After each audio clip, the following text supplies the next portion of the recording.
하루의 경제 주식 마무리 경주마 시작합니다. 오늘도 국내 증시 코스피 코스닥 동반 상승했습니다. 오전장 한때는 또 약세를 보였는데 이내 또 상승세로 전환을 해서요. 어느덧 코스피 2620선까지 치고 올라갔습니다. 한번 상승 흐름을 타는 게 어렵지 이렇게 한번 타면 무섭게 올라가는 모습입니다. 자, 달리는 말 위에 제대로 올라탈 방법을 알아봐야 되겠죠. 자, 오늘도 경주마의 강력한 세 분의 기수들이 나와 계십니다. 안녕하십니까?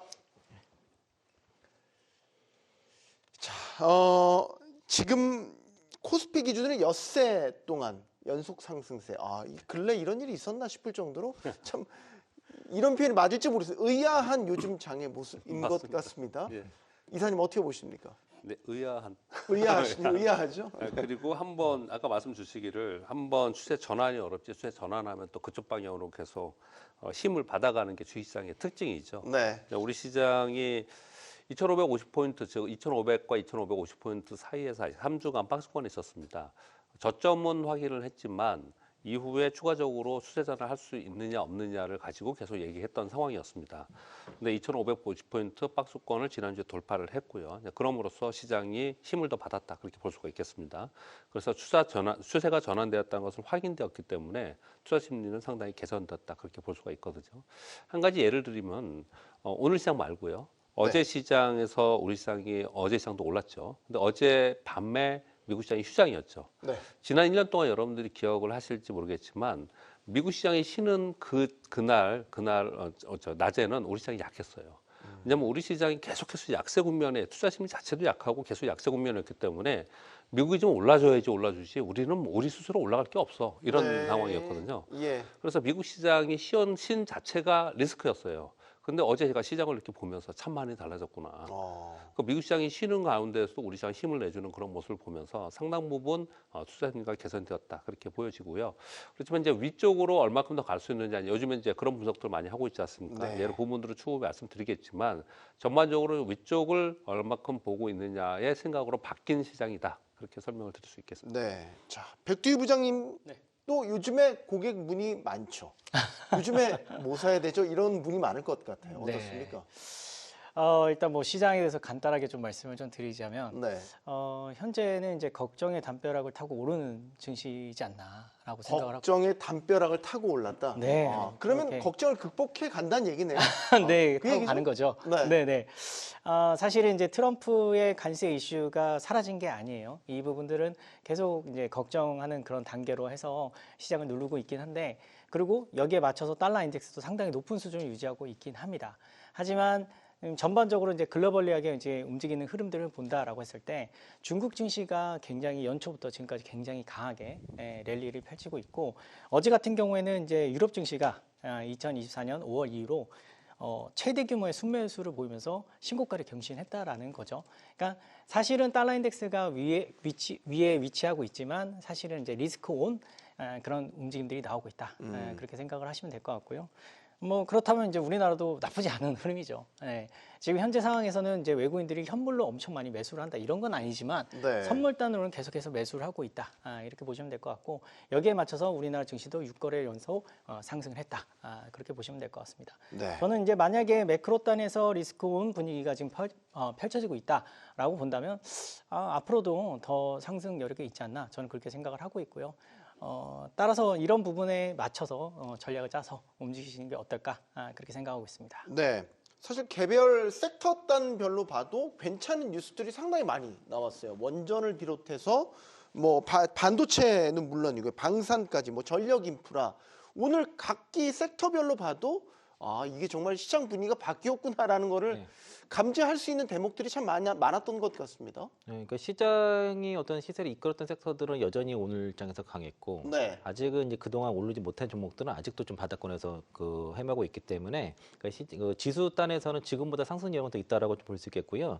오늘 그 외국인 수급의 변곡이 좀 나타난 거는 그 코스피에서도 순매수를 뭐 한 1,600억 이상을 했지만은 선물에서 4,000억 넘게 순매수를 하면서 네. 누적으로 오늘 기준으로 3천억 이상 순매수 전환이 되었습니다. 그러니까 외국인이 선물해서도 지금 순매수 전환이 됐다는 것도 좀 의미가 있을 것이고 네. 연기금의 순매수가 여전히 뭐 이어지면서 지수 강세가 나타나고 있는데 오늘의 주대 상승 요인은 아무래도 미국과 뭐 그 러시아 간의 그 종전 협상에 대한 기대감이 반영된 걸로 보여지고 국내 증시가 사실은 그 3년 전에 그 하락이 시작된 것도 사실 그 우크라이나 러시아 간의 전쟁이 시발점이 됐던 것이기 때문에 이게 종전 협상이 실제 나타난다 하면은 뭐 우크라이나의 어떤 그 유불리함을 떠나서 시장에서는 환호할 만한 이슈라고 볼 수 있겠고 또 트럼프 행정부의 관세에 대한 우려가 있었지만 이게 이제 곧바로 시행되지 않고 협상의 여지를 주면서 관세 정책에 대한 우려도 상당히 완화가 되면서 시장 전반으로 좀 매수세가 좀 들어오고 있고요. 그리고 이제 그 고객 예탁금이라든가 뭐 신용 잔고도 뭐 17조로 넘어갔지만은 아직은 그 고객 예탁금 대비 신용 잔고 비율이 32% 정도 돼요. 33%가 아직 그 넘어가지 않았기 때문에 그 한 40%를 육박하면 지금 위험 신호고 30% 언더로 갔을 때는 저점 신호라서 아직은 위험 신호 정도는 아니다라고 보고 있고 삼성전자의 같은 경우도 오늘 장중에 반등세가 나타난 이유도 뭐 우리가 이따 얘기하겠지만 뭐 그 K-칩스법 그 규제 통과 소식이 나오면서 외국인들이 선현물 동시적으로 매수가 들어왔다는 것들 이런 것들이 오늘 장에 작용을 했고요. 그 네. 유럽의 방위비 직행에 대한 이런 기대감도 여전히 방산주에 대한 모멘텀 지속되면서 가능 종목 계속 가고 있다. 그리고 이제 오늘 그 키스톤 심포지아 관련돼서 그 행사 주제가 뇌로의 약물 전달에 대한 새로운 방식이란 그 주제로 나오면서 특히 이제 BBB 셔틀 뇌혈관 장벽에 대한 그 셔틀 플랫폼에 대한 그 내용이 부각이 되면서 오늘 ABL 바이오가 급등세가 나타났고 그 뇌혈관 관련된 이런 그 종목도 뭐 젠백스, 퓨처캠, S바이오메딕스 이런 그 바이오 섹터들도 강세가 나타나면서 양시장 오늘 상승 마감을 하게 된 요인이라 볼 수 있겠습니다. 네, 전반적으로 이제 훈훈해진 장의 모습을 저희가 느끼고 있는데 중요한 아까 물 들어왔을 때 노줘야 된다는 말이 있잖아요. 이게 이제 어디까지 더 갈 거냐라는 거에 대한 기대감 더하기 이제 예상들을 하고 있는데 조금씩 숫자들이 높아져 가고 있어요. 이거는 좀 생각이 다르실 수도 있는데 어떻게 보십니까? 단기로는 뭐 1분기 2,700포인트 이야기도 나오고 있고 하반기까지 장기로 보면 뭐 2,900, 뭐 높게는 3,000포인트까지도 내다보는 시각이 많아지고 있는 것 같습니다. 이사님. 네, 지금 지수에서 약 10%만 올라가도 2,900포인트 근처지 않습니까? 네. 그러니까 우리 시장은 뭐 사실 한번 오르기 시작하면은 이제 가볍게 올라가는 이제 그런 속성을 갖고 있고 지금 유럽 시장 보세요. 유럽 시장 뭐 경기 안 좋다고 하는데도 유럽 시장이 지금 신고지수 내면서 계속 올라가고 있고 연초만 해도 뭐 7, 8%씩 올라가지 않습니까? 네. 그러니까 충분히 뭐 못 간다라고 할 수 있는 부분은 없습니다. 그러니까 우리는 계속해서 우리 시장이 워낙 안 좋았기 때문에 우리 시장은 안 돼 그랬지만은 또 한번 오르기 시작을 하면 그 정도는 쉽게 올라갈 수 있는 부분이 있습니다. 그럼에도 불구하고 이제 걱정하는 부분으로 좀 있죠. 어떤 것들이 있냐면 중간중간에 이제 걱정스러운 우려의 이제 목소리들이 나오고 있는데 이제 한 가지는 이제 공매도 시행이 된다는 부분도 생각을 해야 되고요. 3월 말에 그리고 반도체 칩법에 대한 이제 재협상이 있을 것이다라는 것이 이제 미국에서 있고 그리고 이제 4월 이후에 본격적인 관세를 통한 무역 정책이 본격적으로 라운딩 된다 이런 부분들을 생각을 해보면 지금은 그 사이에서 일정 부분 시장의 악재를 반영하지 않고 움직일 수 있는 그런 구간이 있기 때문에 시장에 그런 움직임이 있습니다. 그래서 뭐 한 번에 이렇게 올라간다라고 얘기하기보다는 좀 올라갔다가 매물 맞고 해서 위쪽으로 바라보긴 하지만 좀 단계적으로 올라가지 않을까 생각을 합니다. 최저점으로 본다면은 1차 상승이 있었고 박스권에 있다가 약간 좀 주춤했다가 2차 상승 지금 하고 있는 거거든요. 네. 그래서 한 세 번째 상승까지는 가면서 그래도 한 2,700, 2,800 그 정도까지는 시도하지 않을까라고 생각을 해요. 근데 문제는 올해를 전체적으로 볼 때 상반기에 우리가 올해 오를 걸 다 오르고 하반기에 나쁠 거냐. 아니면은 상반기에 주춤하다가 하반기에 더 좋아질 거냐. 이것은 이제 투자 전략에서 굉장히 중요하거든요. 네. 근데 이건 우리 스스로 결정되는 문제가 아니에요. 미국의 트럼프의 정책의 효과가 이후에 하반기에 어떻게 나타날 거에 달려 있거든요. 그래서 네. 그 부분은 좀 판단하기 어렵습니다. 그렇지만 상반기에 나올 악재들이 이제 이후에 좀 있긴 한데 그 그때까지 시장이 이제 빨리 달려간다면 일단 3차 그러니까 이번 상승 이후에 조정을 보인다 하더라도 한 번 정도 더 상승을 하면서 2,750과 2,800 이 정도 선까지는 일단 바라보고 가는 것이 아닌가 생각합니다. 이창원 이사님은 예를 들어서 2,700 이상, 2,800 이렇게까지 가는 데에 여러 조건들이 있을 거 아닙니까? 네. 뭐가 충족이 되면 거기까지 갈 것 같다. 이런 비유가 있으세요? 지금부터는 삼성전자가 움직이면 충분히 넘어갈 수 있겠죠. 삼성전자 하나. 네. 그리고 네. 이제 그 LG 에너지솔루션을 비롯한 배터리 기업들도 이제 3월 초에 이제 인터 배터리가 있으니까 그걸 모멘텀으로 해서 이제 저점 잡고 올라갈 수 있는 그 시점이 되지 않을까 싶고, 그 배터리 산업 같은 경우는 그 4분기가 실적 저점이고 그 업황 회복은 2분기를 보니까 이제 주가는 뭐 바닥은 쳤는데 시장 대비 좀 약한 건 아직은 좀 시간이 더 필요한 것 같고요. 삼성전자 같은 경우가 주가를 올라갈 만한 그 요인들이 지금 갖춰지고 있습니다. 특히 이제 그 삼성전자의 주가를 그 결정하는 밸류에이션 요인과 그 EPS 요인들이 유리하게 지금 바뀌고 있고, OECD 경기 선행지수 같은 경우는 여전히 이제 그 확장세를 유지하고 있는데, 그 한국 지수 같은 경우는 지난해 6월달에 꺾였다가 지난해 12월부터 반등세가 나타나서 1월까지 반등세가 나타났기 때문에 이런 이제 삼성전자의 그 밸류에이션 상향 요인이 되고, 우리가 이제 여러 번 말씀드렸던 그 미국 그 ISM 제조 지표 지수도 지금 반등세가 나타났기 때문에 이것도 좀 밸류에이션 상향 요인이고요. 반도체 가격, 특히 이제 DRAM 가격이라든가 DDR4 가격, 그리고 하락세가 멈췄고 낸드 가격에 좀 상승세가 나타난 거는 또 EPS 상승 요인이라서 삼성전자를 비롯한 그 레거시 반도체 기업들의 주가에 대한 그 밸류에이션 상향 요인들이 최근에 나타나서 이 또한 이제 우리의 지수의 상승 요인이 될 수 있는데, 워낙 그런 종목들은 주가가 많이 하락한 상태에서 이제 고개를 드니까, 그러면 이제 상대적으로 그동안 올라가지 못한 종목들까지 올라간다고 하면 뭐 더 충분히 지수 단에서 더 레벨업이 가능하겠죠. 네. 자, 오늘 시장의 상승세를 이끈 저력이 뭐였냐? 일단은 삼성전자를 빼놓고 얘기할 수는 없을 것 같습니다. 오늘 1.6%대 상승세를 보였지만 뉴스가 일단 큰 게 있었죠.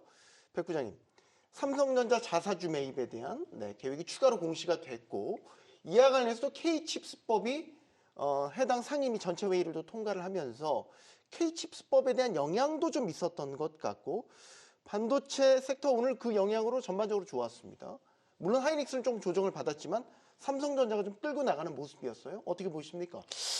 뭐 저도 뭐 같은 의견이긴 한데요. 삼성전자 같은 경우에는 지금 현재 상황에서는 완벽한 뭐 이제 저점을 형성하지 않았나, 저는 그렇게 생각을 하고 있습니다. 아까 말씀하셨던 여러 가지 이제 외부의 환경이 변하는 부분도 있겠으나, 삼성전자만 놓고 본다라고 했을 때 사실은 삼성전자가 가장 많은 캐파를 보유하고 있는 부분이 레거시 부분이거든요. 그래서 사실은 레거시 부분에 있어서 턴어라운드가 나와야지만 삼성전자의 주가가 이제 반등을 찍고 이제 올라가는 건데, 레거시 단으로는 아까 말씀하셨던 대로 디램이라든지 낸드 가격이 지금 바닥을 찍고 약간씩 이제 상승을 하는 그런 추세에 진입했습니다. 이런 부분들이 아무래도 이제 중국의 이관시라든지 이런 부분을 통해서 조금씩 이제 해소가 되는 게 아닌가라고 저는 생각을 하고 있고요. 이런 부분이 되는 상황 하에서 여기도 이제 HBM에 대한 또 이슈가 있죠. 이 부분이 사실은 계속해서 이제 뭔가 뭐 발목을 잡았던 그런 부분이긴 한데, 사실은 이제 엔비디아에 납품을 안 한다, 못 한다 하더라도 지금 ASIC 반도체 시장이 또 굉장히 급속도로 성장을 하면서 HBM에 대한 수요를 또 땡기고 있는 그런 상황이거든요. 그래서 삼성전자의 HBM 라인도 금년에는 그래도 기대해 볼 만하지 않을까, 저는 그렇게 생각을 하고 있고요. 네. 여기에서 더 나아가서 뭐 엔비디아가 지금 추진하고 있는 소캠 같은 경우에도 이제 결국엔 엣지용으로, 그러니까 이제 PC용, 뭐 노트북용으로 해서 이제 AI를 돌리는 데 있어서 최적화를 시키겠다라는 건데, 이런 부분도 사실은 이제 삼성전자를 빼놓고 얘기할 수 없는 부분이긴 합니다.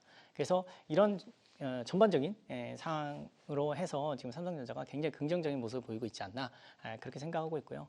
하나만 좀 더 띄어서 말씀을 좀 드리자면, 사실 탑다운을 좀 보셔야 돼요. 탑다운을 봐야 된다. 네, 사실은 이제 삼성전자 같은 경우에는 우리나라에서 시총이 제일 큰 기업입니다. 그러면 그렇죠. 네, 그렇다라고 했을 때 외국인들이 우리나라를 산다라고 했을 때는 그 비중만큼 사는 거거든요.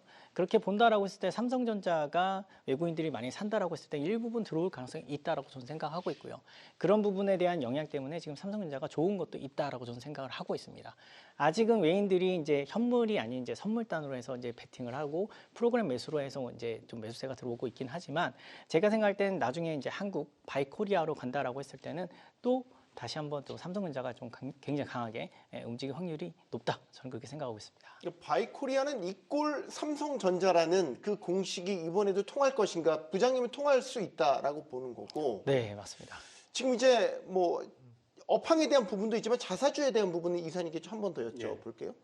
10조 원 작년에 자사주 매입하겠다라는 계획 발표하고 나서 발표했습니다. 3조 한 번 했고 네. 3조 이번에 추가로 또 나온 네. 거잖아요. 네. 그러니까 계획대로 진행이 되고 있어요. 예. 어쨌든 자사주 매입을 하고 나중에 소각한다라는 거는 투자자들 입장에서는 호재이죠. 호재죠. 환호할 만한 소식 네, 맞습니다. 아닙니까? 그런데 이제 이미 계획되어 있는 거고 그 계획대로 지금 하고 있는 상황인 거고요. 그 중에서 3조 원어치를 이제 매입을 했고 이번 소각한다는 거고 추가적으로 3조 원을 더 한다는 겁니다. 네. 근데 뭐 아주 강하지 않았죠. 그래서 보면 이제 보도들을 보면은 나머지 3조 원에 대해서 5천억에 대해서는 성과급 부여를 하고 2조 5천억은 어떻게 할 거냐는 이제 언급이 없었다. 막 이런 얘기들 지금 하고 있는데 사실은 전체적으로는 지금 삼성전자 입장에서는 주주가치 제고에 의해서 뭐 소각할 가능성이 높다라고 판단하는 게 맞을 것 같습니다.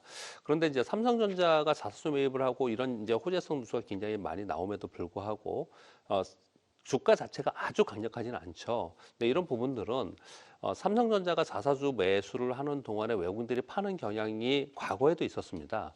외국인들이 삼성전자를 집중적으로 매도하는 기회가 흔치 않거든요. 네. 그러니까 자기들 마음대로 주가를 떨어뜨리지 않고서도 매도할 수 있는 기회가 그렇게 많지 않아요. 그래서 매도의 기회로 삼으면서 외국인들이 있었을 가능성이 있고요. 물론 지금 좀 전에 말씀 주신 바와 같이 매크로 환경이 바뀌면 당연히 삼성전자 위주로 사겠죠.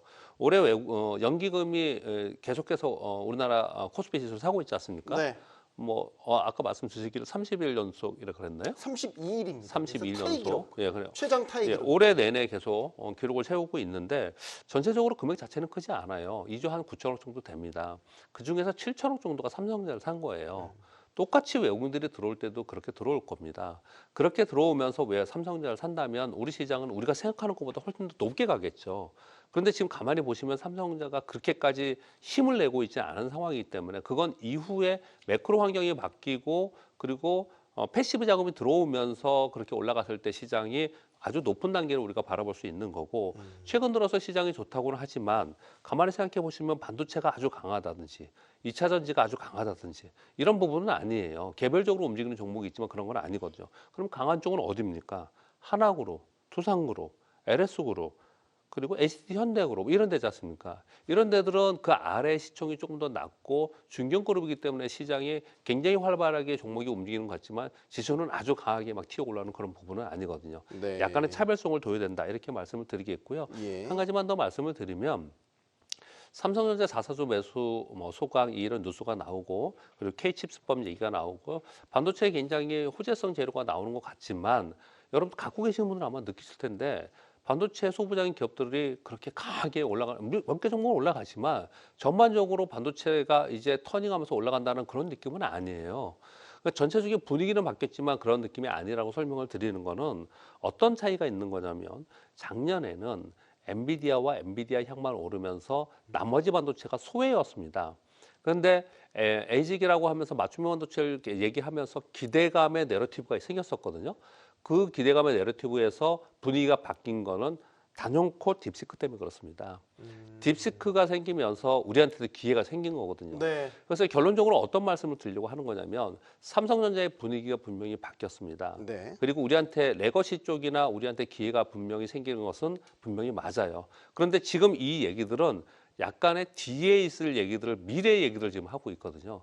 그래서 삼성전자가 이 기회를 놓치지 않고 거기에 캐치해서 따라간다면 우리가 생각하는 좋은 그림을 만들 수 있는데 이번에 그걸 캐치하지 못하고 또 늦어지는 그런 상황이 되면은 뒤처지는 상황이 되면은 또다시 우리는 또 소외될 상황도 우리가 배제할 수 없다는 생각을 해야 돼요. 그래서 지금 삼성전자가 경영진이나 삼성전자에서 어떻게 해주냐가 무지하게 중요합니다. 네. 이번에도 놓치면 네. 진짜 삼성전자 어떻게 하나 걱정들 사실 하실 거예요. 그러니까 말씀하신 대로 딥시크 여파가 주었던 거는 예를 들어서 새로운 칩의 출현이라든지 다양한 상품 서비스의 분화, 빅테크가 주도했던 그 공고했던 시장이 깨져가고 있다. 네. 참 해석할 여지가 많은 거긴 한데 이 기회를 삼성이 잡을지 그래서 지금이 바닥일지 여기에 대한 질문을 드린다면 뭐 저는 삼성전자 주가 대바닥이라고 생각하고 있고요. 네. 실제로 55,700원 이하에서 매수했습니다. 아, 둘이. 네, 저희 매수 매수했어요. 네, 공략까지 주식을 샀어요. 네, 샀어요. 그러니까 그게 이제 그러셨어요? 네. 바닥이 왔다가 판단해서 네. 그러니까 좀 뭐 많은 포트를 좀 일정 부분은 그래도 사놓자 해가지고 고객분들한테는 사자고 했고. 아니 매수 공개 선언을 이렇게 또 하시면 갑자기 깜짝 놀랍니다. 하이콜. 네. 그리고 이제 예. 그 정영인 부회장이 이제 뭐 엔비디아 이제 그 찾아갔다고 하지 않습니까? 네. 그 회사 내에서도 나름의 어느 정도 좀 그 좋은 평가를 받으시는 분으로 좀 잘 알고 있어서 그래서 이제 제가 뭐 들은 바로는 어쨌든 삼성전 내부적으로 상당히 지금 변화를 좀 추구하고 있다라고 생각 들고요. 주가는 보니까 오중바닥이더라고요. 그리고 어제부로 기술적으로도 11선과 41선의 골든 크로스가 발생해서 단기 추세가 전환이 됐습니다. 그래서 그리고 이제 12개월 선행 PBR도 0.8 아직 0.89배 정도. 그러니까 여전히 역사적 저점 구간이고 그렇다고 하면은 매크로 환경도 그렇고 그리고 회사 분위기도 그렇고 그리고 이제 그 칩스법 오늘 이제 기재위 통과가 됐는데 네. 뭐 그 세후 그 공제율이 높아지는 것도 중요하지만 R&D 쪽에서는 원래 1%였거든요, 대기업은. 이게 20%까지 올라가게 되면은 기존의 공제가 한 2천억밖에 안 되던 거예요. 4조까지 올라가니까. 어쨌든 간에 그 삼성전자 쪽에서는 지금 호재가 지금 이제 반영되기 시작했다 이렇게 보시면 좋을 것 같고요. 저는 여전히 그래서 증권사 리포트를 다 뒤져봤는데 목표가 제일 낮은 게 7만 원이에요. 국내 지금 리포트에서는. 그래서 그 정도까지는 한번 그 6만 원 회복이 아니라 7만 원까지는 한번 노려봐도 되지 않을까라고 보고 있습니다. 다른 걸 다 떠나서 지금 뭐 CXL도 말씀하신 소캠도 얘기하셨고 하지만 일단 엔비디아 작년부터 그렇게 얘기했던 엔비디아의 HPM 정말 그 메인 시장으로의 퀄 테스트 통과. 그 지금 딱 화제가 논의가 될 HBM3E에 대한 뭐 재설계도 좋고 뭐 다 좋아요. 재설계를 하든 재기획을 하시든 다 좋은데 올해는 이 소식이 들려야 되지 않을까. 이게 어떻게 보면 하나의 내가 이 AI 시대의 메인 칩 시장에 들어갔다는 하나의 상징적인 신호 아니에요, 이거? 이걸 들려줘야 되지 않아요? 필요한데 아직은 뭐 그게 확실할 수 있는 문제는 아니라서 이거 확실할 수 없죠. 네, 저도 아직은 좀 어렵지 해야 된다는 않나라고 당위성을 보는 저는 말씀드리는 된다고 건데. 하더라도 이제 SK하이닉스 벌써 12단 들어갔고 오늘 마이크론 12단 콜 받았다는 얘기까지 나왔으니까 여전히 기술 격차는 있어요. 그거 뭐 인정해야 될 것 같고요. 네. 그러니까 삼성전자 입장에서는 그래도 중국 쪽으로 들어가는 정도만이라도 들어가게 되면 어쨌든 뭐 약간의 칩의 성능이 떨어지더라도 그 정도까지는 삼성전자가 할 수 있지 않나라고 좀 보고 있고요. 메인 승부는 어쨌든 HM4부터죠. 그러니까 3E는 뒤처진 거는 이거를 만회할 방법은 없는 거고 네. 이제 그 어쨌든 중국향 쪽으로만 들어가도 만족이다 이렇게 보고 있고 HM4 이후에 이제 4E랑 5에서의 하이브리드 본등을 누가 성공하느냐 그게 진짜 찐 승부라고 볼 수 있겠습니다. 백두희 부장님 할 말 있으신 것 같아요. 제가 화면 계속 봤는데 끄덕끄덕 하면서 뭔가 지금 막 꿈틀꿈틀하세요? 근데 이제 네. 예전에는 이제 엔비디아 향으로 이제 퀄 테스트를 마치고 납품을 했을 때 굉장히 상징성이 있었지만 아까도 좀 말씀을 좀 드렸지만 지금 에이직 반도체의 시장이 굉장히 빠르게 성장을 하고 있고요. 자체 칩을 만드는 데 있어서. 그래도 구간이 명관인데. 그렇죠, 그렇죠. 하면 좋죠. 근데 지금 현재 상황에서 이제 구글의 자사 칩이라든지 아마존의 이제 자체 칩이라든지 이런 부분들이 이제 계속해서 주문이 굉장히 많이 늘어나고 있고 이 부분에 있어서 레퍼런스를 가지고 있는 회사가 삼성전자입니다. 그래서 제가 봤을 때는 작년하고는 좀 다른 환경은 맞다라고 저는 생각을 하고 있고 말씀하신 대로 엔비디아에 납품하면 너무 좋죠. 네, 이 부분은 되게 상징성이 있는데 네. 어찌됐든 그렇지 않다 하더라도 지금 현재 상황은 그래도 작년보다는 낫다라고 저는 생각을 하고 있고요. HBM4 같은 경우에도 아까 말씀을 하셨는데 사실은 이 부분은 이제 파운드리가 결합된 부분이기 때문에 네. 이 부분은 또 4나노를 또 활용하는 부분이거든요. 그래서 제가 봤을 때는 이 부분에서도 확실히 뭔가 좀 강하게 드라이브를 걸어서 이 부분에서 뭔가 좀 승기를 잡으면 또 가능성이 상당히 높기 때문에 네. 나쁘지 않게 보고 있습니다. 네. 이래저래 삼성전자가 이번 기회에 놓치면 안 될 것 같아요. 정말 파이팅 못하면 이거 다음 그림이 그려지지가 않는데요. 자, 오늘 또 시장이 뜨거웠던 섹터 집자면 방산이었습니다. 방산이 왜 뜨겁나를 살펴봤더니 러시아 우크라이나 이 종전 협상, 휴전 협상과 관련해서 미국과 러시아가 직접 대화를 이제 본격적으로 시작했다는 소식이 전해졌습니다. 근데 이사님 의아한 건 예전에 러시아 우크라이나 종전 협상 이런 얘기가 나오면 오히려 방산 섹터에 악재로 작용하기도 했거든요. 예, 뭐 일시적으로 그런 적이 있었습니다. 지금은 또 아니에요? 예, 이게 지금- 또 달라졌어요. 왜 그런 거죠? 이게 흐름이 어떤 거죠? 이제 분위기 자체가 예전에는 블록화돼서 서로 뭐 나토도 있었고 그러면서 서로 뭐랄까 도와주고 국방의 측면에서는 뭐 이렇게 한편이라는 인식이 좀 있었지 않습니까? 네. 이번에 트럼프 대통령이 하는 걸 보니까 야 그런 거 다 없구나. 유럽 패싱인가요? 예, 그냥 네. 자주국방 해야 되고 우리 자체적으로 국력을 더 키워야 된다라는 인식으로 더 많이 됐고요. 전반적으로 지금 말씀 주신 대로 유럽을 패싱하면서 지금 유럽연합에서는 굉장히 화가 많이 난 상태에 있습니다. 그 보도들을 보면은 그런 부분들이 지금 이제 있으면서 유럽의 정상들이 이제 긴급 회의까지 열렸어요. 근데 그러면서 방위력 강화를 위해서 이제 추진을 하겠다. 이런 얘기를 지금 하고 있는 게 지금 오늘 방산주를 상승하게끔 한 요인이었고요. 트럼프 대통령도 지금 스스로도 유럽에 지금 방위비 더 올려서 네. 스스로 좀 더 국방 강화를 해야 된다 이런 얘기를 계속 하고 있습니다. 그러다 보니까 전체적으로 이번에 이제 전쟁이 종전이 된다 하더라도 각국에서는 더 방위비를 늘릴 수 있겠구나라는 생각을 되게 많이 하는 것 같아요. 근데 지금 사실 이런 논의들 때문에 올라가는 부분들은 있지만 실제로 이제 수주단에서 우리나라는 동남아시아나 이쪽에 좀 더 많고 유럽에는 일부가 좀 있습니다. 그렇지만 우리가 직접적으로 향후에 이렇게 들어갈 수 있다라는 내러티브는 상당히 있지만 직접적으로 얼마 수치가 이렇게 정확하게 찍히면서 나오는 부분은 좀 아니에요. 이쪽이 조선하고 좀 달라요. 네. 그런 부분들이 좀 있다는 것들 감안을 좀 하셔야 될 것 같습니다. 이 지금 방산주가 올라가는 한마디로 표현을 하면은 트럼프 대통령이 각자 알아서 해라는 것이 지금 시장에서는 가장 화두가 된 것이 아닌가 생각합니다. 네. 일단은 러시아와 우크라이나의 종전 협상이 시작됐다라는 것은 유럽의 자체적인 방위력을 올려야 된다라는 걸로 연결이 되고 어쨌든 방위 예산 자체가 늘어난다라는 것은 우리 같이 기술 좋고 가성비 좋게 만드는 한국 방산업체들한테는 기회가 될 수 있다. 지금 이런 논리로 그쵸. 방산 섹터가 뜨겁다. 맞죠? 네, 맞습니다. 그러니까 지금 K방산을 대체할 만한 그런 무기 체계 가진 나라가 별로 없기 때문에 네. 그래서 이제 우리가 이제 그런 수혜를 보고 있을 거고 그 트럼프 대통령이 이제 그 나토 쪽에 집약이 요구하는 게 그 GDP 대비 국방비 예산을 5%까지 늘리라고 하고 있는데 현재 2% 수준이니까 이를 2배 이상 늘려야 되니까 당연히 뭐 방위비가 늘어나게 되면은 우리 뭐 K방산에 당연히 수혜가 될 것은 뭐 자명한 일이고요.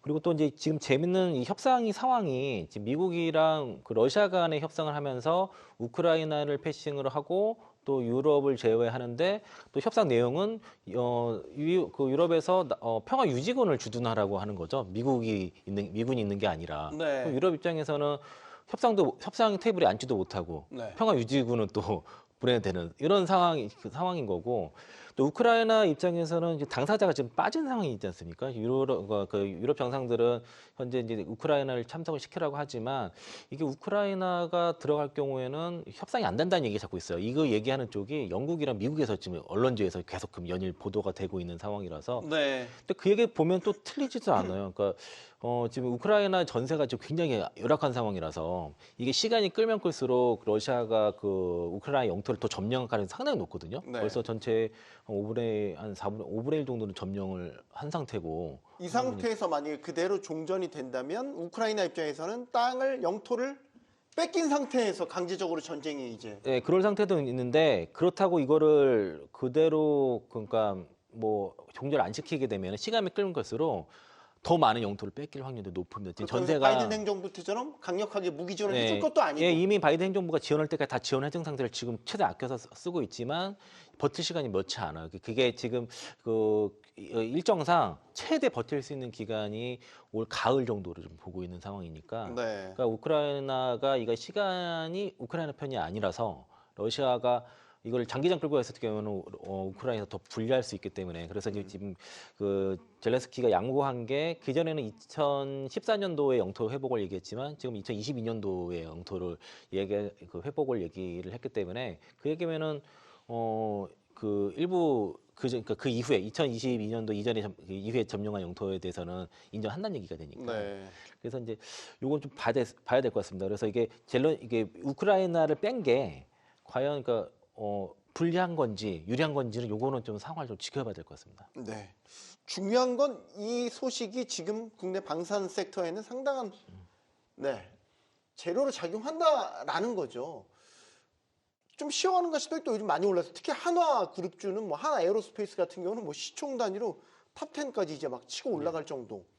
예전의 방산 섹터의 이 규모가 아니에요. 이제 뭔가 레벨업이 확실하게 됐다라는 생각을 지울 수 없습니다. 백 부장님. 네, 아무래도 이제 하나 에어로스페이스를 비롯해서 하나 그룹 같은 경우에는 뭐 레퍼런스도 너무 다양하게 많이 갖추고 있는데 특히 이제 동유럽에 대한 레퍼런스가 있다 보니까 유럽이 이제 자주국방 의지를 불태우고 이거를 이 자주국방을 하기 위해서 국채 발행을 더 하겠다. 그래서 국채 발행 관련돼서 금리가 오르고 국채 가격이 떨어지는 그런 프라이싱 과정을 거쳤거든요. 그러면 굉장히 좀 강력하게 시장은 베팅을 하고 있다라고 생각하시면 될 것 같고 이 부분에 있어서 당연히 이제 레퍼런스 가지고 있는 기업들이 올라가는 것은 당연한 흐름이다 이렇게 보시면 될 것 같습니다. 제가 생각할 때는 지금 하나 에어로스페이스도 그렇고 뭐 오늘 같은 경우에는 항공우주도 그렇고 현대 로템도 그렇고 LIG 넥스원도 그렇고 방산주들이 다 올랐단 말이에요. 네. 근데 이제 사실은 이제 물론 여전히 그 매출액과 이익 대비해서 주가는 그렇게 비싼 편은 아닙니다. 근데 이제 주가를 본다라고 했을 때 부담스러워서 못 접근하시는 분들이 계실 것 같아요. 그래서 제가 생각을 할 때는 그런 분들에게는 좀 약간 이제 방산 밸류 체인 중에서 중소형주들 위주로 좀 접근하면 어떨까 저는 그렇게 생각을 하고 있습니다. 네. 방산 같은 경우에는 사실은 이제 상식적으로 생각을 해본다라고 했을 때 방산만큼 정밀하고 안정성을 요하는 그런 산업이 없어요. 예를 들어서 로켓을 쏴서 보내는데 A 지점으로 보내야 되는데 이게 갑자기 좀 틀어져서 B 지점으로 날아가면 큰일 나는 겁니다. 네. 그리고 이제 쏘는 그 과정에서 갑자기 여기서 터져버리면 더 큰일 나는 거거든요. 그래서 이제 방산을 본다라고 했을 때는 그런 밸류 체인, 특히 이제 센서 부분을 좀 봐야 된다. 저는 그렇게 생각을 하고 있고요. 근데 이제 방산을 거쳤다라고 한다면 그 센서들은 이미 검증을 마쳤다라고 생각하시면 될 것 같습니다. 네. 그래서 그런 센서류에 있는 센서류 쪽에 종사하는 그런 기업들 좀 볼 필요가 있다. 저는 그렇게 생각을 하고 있고요. 이제 이거를 좀 바탕으로 해서 사실은 이제 이 센서들은 향후의 로봇 시장의 성장이라든지 자율주행의 성장이라든지 이런 부분을 봤을 때 또 시장이 또 굉장히 또 폭발적으로 성장할 수 있는 부분이거든요. 또 다른 이제 성장 스토리가 부여될 수 있기 때문에 이런 쪽으로 좀 보는 게 어떨까 저는 그렇게 생각을 하고 있고요. 저는 개인적으로는 이제 파이버 프로 같은 좀 작은 회사들 아니면 i3 시스템 뭐 이런 기업들도 굉장히 좋지 않을까 그렇게 생각을 하고 있습니다. 방산을 본다면 중소형주 위주로 지금은 보는 게 맞다라고 보시는 거고. 네. 방산과는 또 다른 영역인데 원전 섹터가 다시 주목을 받았습니다. 왜냐? 뉴스가 있습니다. 도널드 트럼프 미국 대통령이 SMR 투자와 관련된 행정명령에 서명을 했습니다. 국가에너지지배위원회 설립에 관한 행정명령을 발표를 했습니다. 원전 섹터 상당히 뜨거운데 어제장에서는 미국이 휴장이었단 말이죠. 사실 이제 오늘장에서 미국에서 어떻게 반응하는지도 보긴 봐야 되는데 일단 SMR 쪽에 새로운 뉴스가 다 터져 나온 건 분명해 보입니다. 네. 예상했던 바, 기대했던 바대로 좀 대규모 SMR 투자 계획이 나왔다 이런 평가도 나오더군요. 이사님 어떻게 보십니까? 그러니까 뭐 어느 정도 예상을 일부 했던 부분이고 여기 이것 때문에 사실 두산 에너빌리티에 대한 거 뭐 시장에서 기관들 바이콜 계속 돌았던 걸로 좀 파악이 돼서 네. 실제로 이제 그 두산 에너빌리티 같은 경우는 2019년과 2021년도에 실제로 이제 관련 프로젝트를 SMR 프로젝트를 참여한 적 있고. 또 최근에는 또 이제 그 빌 게이츠가 설립한 테라파워와의 그런 원전 프로젝트 관련된 그 원부 자재를 공급하고 있어서 실제 수행하고 있으니까 그 이거 SMR 관련돼서는 그뭐 두산 에너빌리티 위주로 보시면 좋을 것 같은데 최근에 또 워낙 급등세 나타나니까 가지고 계신 분들은 아직은 뭐 굳이 매도할 이유는 없어 보이고 실제로 이게 관련돼서는 움직인다고 이렇게 보시면 맞을 것 같습니다. 네. 저는 이 원전주에 대한 걱정을 왜 한켠으로는 하냐면 예. 테마처럼 네. 정책 수혜주로 이제 부각이 됐었잖아요. 맞습니다. 그러니까 윤석열 정부의 최고 정책 수혜주 중에 하나가 이 원전인 것이고 예. 근데 지금 뭐 아시겠지만 지금 권한대행 체제이고 윤석열 대통령이 탄핵 심판을 받고 있는 이런 상황인데 예. 그래서 이런 일이 1년에 벌어지면서 원전주들이 또 크게 또 빠졌었단 말이죠. 예. 물론 이거는 정책과 별달리 이제 SMR과 투자와 관련된 이런 로드맵들이 나온 거라서 오르긴 하는데 이게 또 언제 또 이런 정치적 이런 상황들이 엮여서 흔들릴까봐 그런 부분이 여전히 좀 한켠으로 걱정이 돼요.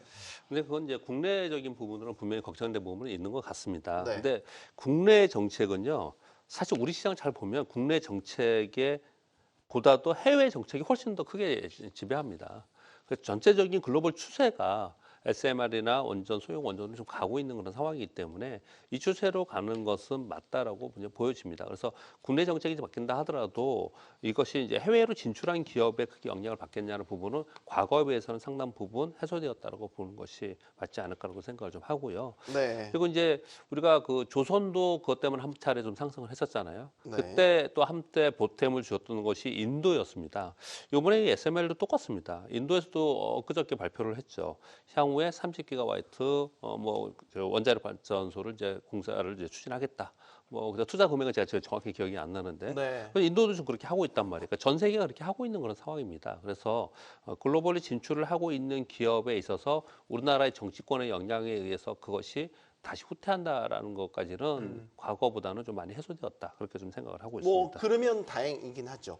지금 나온 뉴스 조금 하나 전해드리면은 루카시 불체코 체코 산업통상부 장관이 오늘 우리나라 서울에서 일단은 회견을 가졌습니다. 그래서 지금 체코 원전 사업과 관련해서 MOU만 체결된 상태고 본 체결을 위해서 협상이 진행 중인데 원전 최종 계약이 곧 이루어질 것이다라는 입장을 나타냈습니다. 우리 입장에서 보면 굉장히 희소식인 거죠. 근데 지금 궁금한 건 이거예요. SMR이 지금 이슈가 되지 않습니까? 소형 모듈 원전. 여기에 대한 기술력 우리가 어느 정도 갖추고 있나 여기에 대한 검증은 해봐야 되는 거 아닙니까? 사실 원전 기자재 쪽으로 해서는 이제 우리나라 이제 두산 에너빌리티를 중심으로 해서 굉장히 좀 다양한 기업들이 좋은 레퍼런스를 가지고 있습니다. 그리고 기존에 투자한 부분도 근시안적으로 투자한 게 아니라 상당히 좀 중장기적으로 투자를 해왔고 준비를 해왔다라고 생각하시면 될 것 같아요. 그래서 제가 생각할 때는 SMR 시장이 열린다라고 했을 때는 우리나라의 기자재 업체들이 확실히 수혜는 본다라고 저는 생각을 하고 있습니다. 다만 이제 제가 좀 찾아보니까 프레시던스 리서치에 따르면 2034년까지 이제 SMR 시장이 한 22조 정도까지 이제 성장을 할 것이다라고 전망을 했어요. 작년 하반기에 나온 전망인데 만약 이렇다라고 했을 때는 여기에 들어가는 기자재가 대략적으로 러프하게 계산하자면 40% 정도 됩니다. 그럼 이제 8조 8천억 정도 되는 거거든요. 이제 8조 8천억이 10년으로 해서 이제 나누기 하면은 8,800억이 우리나라 기자재 업체들한테 이제 뿌려지는 부분인데 이런 부분들로 계산을 한다라고 하더라도 지금 현재의 주가는 그렇게 이제 싸다라고 보긴 좀 어렵다라고 생각을 하고 있습니다. 다만 이제 아까 조선도 말씀을 하셨는데 이제 이런 부분부터는 지금 내러티브가 이제 시장을 굉장히 좀 흔들고 있고 이제 이끌고 있는 그런 부분이기 때문에 또 다시 뭔가 트럼프의 내러티브가 또 붙는다라고 한다면 또 올라갈 수는 있겠죠. 근데 하지만 이런 숫자들은 잘 기억을 하시면서 중심을 잡고 좀 매매를 하시는 게 어떨까 저는 그렇게 생각하고 있습니다. 이게 미국 그 웨스팅하우스와 기술 분쟁도 있었는데 이것도 결국에는 이제 타결을 지었잖아요. 지금 체코 관련돼서 최종 계약이 이루어질 거라는 희망 섞인 지금 멘트도 나왔고 본계약 체결되고 SMR과 관련해서 이슈들이 계속 커지고 그럼 이게 제가 좀 더 과하게 평가하는 걸 수도 있는데 트럼프 정부의 수혜주로 조선주가 부각됐었잖아요. 조선 다음이 이 원전 아닌가? 너무 과합니까? 오늘 부각되고 있지 않습니까? 그러니까 이제 초입인데. 그러니까 지금 다들 느끼지 못하시겠지만은 그러니까 두산 에너빌리티가 이제 신고가 가고 그런 것도 있지만 바닥에서 원전 관련 종목으로 치고 올라가는 종목들도 있어요. 그 대표적인 게 많이들 알고 있는 현대건설입니다. 현대건설이 최근에 주가 많이 올랐거든요. 이게 이제 원전 관련주로 움직이는 거고 또 대우건설도 그 이제 후발주로 같이 움직여서 건설주들 중에서도 원전에 대한 기술력을 갖고 있는 원전을 건설해 본 경험, 그 레퍼런스 있는 건설주들은 최근에 오르고 있다라고 보면은 최근에 원전 관련돼서는 굳이 이제 기존에 예전에는 원전 테마 움직이면 되게 작은 종목들이 막 급등세가 나타났는데 최근에 실제 수혜가 가능한 대형주들 중심으로 강세가 나타나고 있다고 볼 수 있겠습니다. 네. 이사님도 원전주 지금 좀 비싼 상태라고 보세요. 모멘텀은 있지만. 그러니까 이제 이런 모멘텀으로 해서 올라갈 때는 그 선두에 있는 종목들은 고평가 논란이 있음에도 불구하고 계속 선두 위주로 올라가는 것은 분명히 맞습니다. 그래서 이제 수급으로 움직이기 때문에 그래서 지금 부분은 실제로 이제 수주를 받아가지고 이익으로 이제 수치를 지키는 이런 부분보다는 먼저 올라갔다, 그러니까 선반영됐다는 부분은 좀 또 생각을 좀 하고 있습니다. 그래서 이제 그런 생각이 자꾸 드는 것 같아요. 아까 말씀하시기를 어떤 산업이 올라갈 때 산업이 이제 좋아지면서 그 기술의 발전이 생겼을 때 그 선두에 있는 것을 바라보면서 그 선두의 기술력이 따라가는 것들을 좀 찾는데 아까 그 국방과 관련된 그 뭐 센서 얘기를 좀 하시면서 그런 얘기들을 좀 했지 않습니까? 네. 근데 가만히 생각해 보면은 그 기술이 나중에 다 로봇에도 들어가고 전문기계에 들어가고 다 그런 거지 않습니까? 네. 이 여기 원전도 거의 대부분 그래요. 지금 아까 왜 원전주 올라가는데 건설주가 같이 원전으로 해서 올라간다고 그렇게 말씀을 하지 않습니까? 네. 그래서 그런 것들이 확산되고 그리고 그 기술력의 핵심이 어디에 있는가를 찾아서 하는 것이 지금의 상황에서는 더 유리한 부분이 좀 있습니다. 이제 국내 기관들의 펀드 매니저들은 또 달라요. 펀드 매니저들은 우리하고 좀 상황이 좀 다른 거는 그들은 시장을 비트해야 되기 때문에 올라가는 쪽을 추종하면서 거기에 계속 맞춰서 거래를 한 거지 않습니까? 네. 우리 개인 투자들이 거래는 그거하고 좀 이렇게 다른 부분이 있다는 부분들도 염두에 좀 두셔야 되지 않을까 생각합니다. 네. 예전에 그 세트로 같이 움직였던 게 원전주가 움직이면 전력 인프라주도 같이 움직였잖아요. 오늘도 비슷한 양상이 나타났습니다. 원전주가 다시 한번 부상한다. 그러면 작년에 워낙 뜨거웠던 전력 인프라주가 다시 달릴 채비를 하는 건가? 이렇게도 생각할 수 있는 거예요?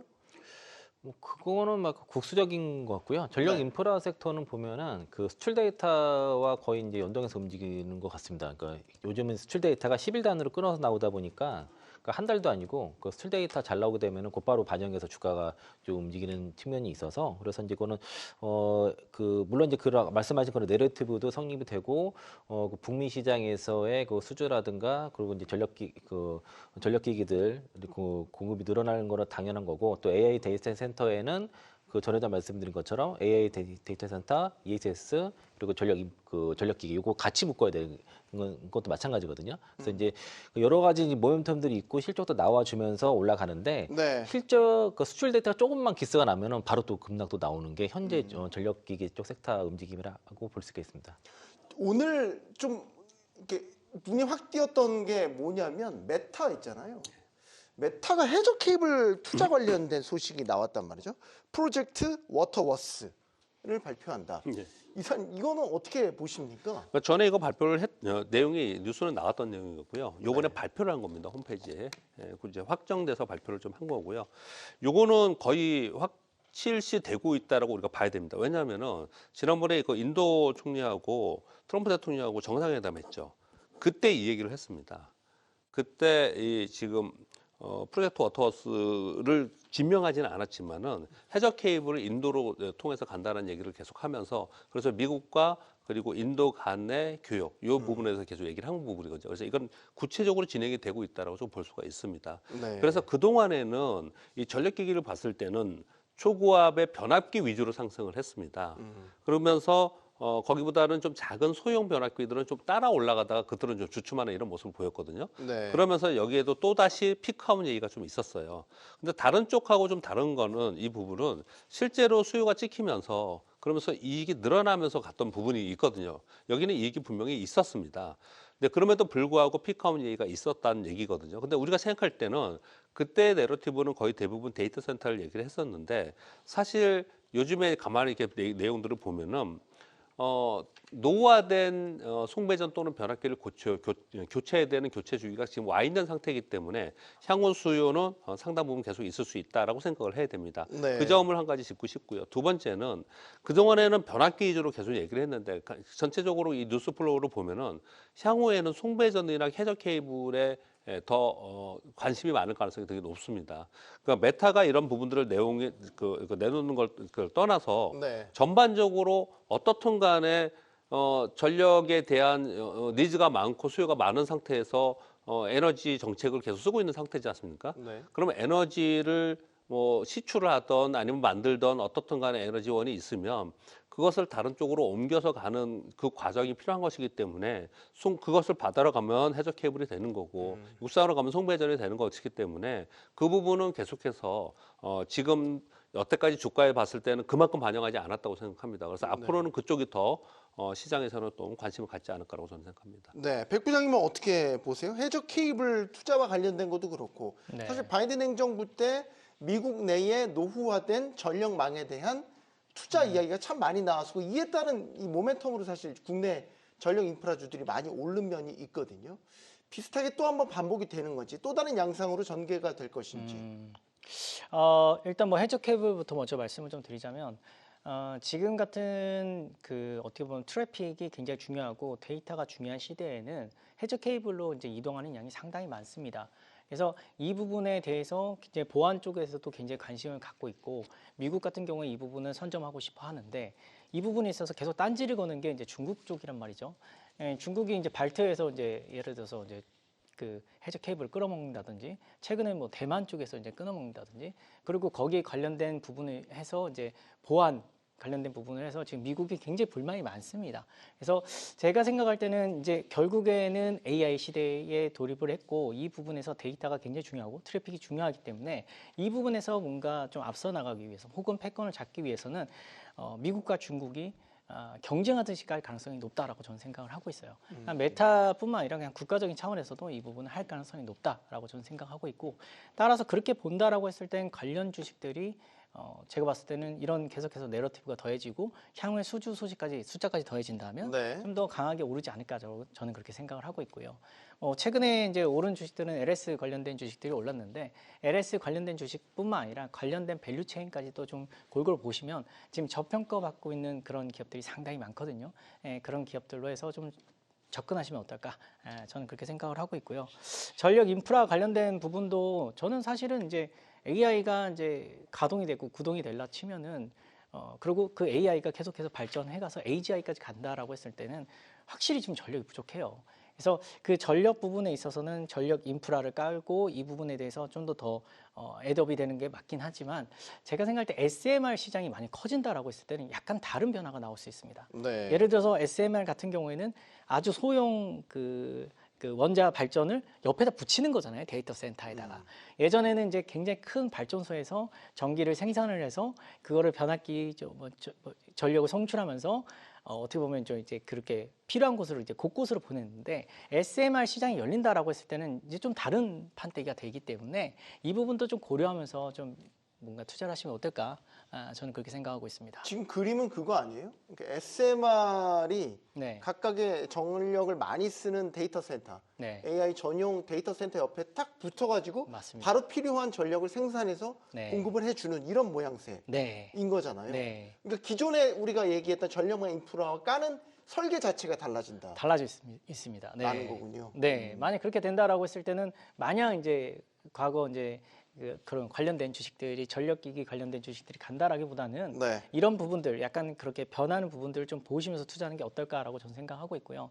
이런 부분하고 조금 이런 부분에 좀 자유로운 부분은 아무래도 방금 말씀드린 대로 좀 해저 케이블 쪽 이쪽이 되지 않을까 저는 그렇게 생각하고 있습니다. 알겠습니다. 자, 확실한 것은 투자자들이 이제 우리 증시에 갖는 자신감이 좀 달라졌다라는 겁니다. 이런 자신감의 결과가 어떻게 나타나냐? 악재에는 둔감하게, 호재에는 민감하게 반응하는 이런 변화를 이뤄냈다라는 거죠. 오늘 장도 수고 많으셨고요. 경주반은 자신감을 갖고 내일 다시 오도록 하겠습니다. 고맙습니다.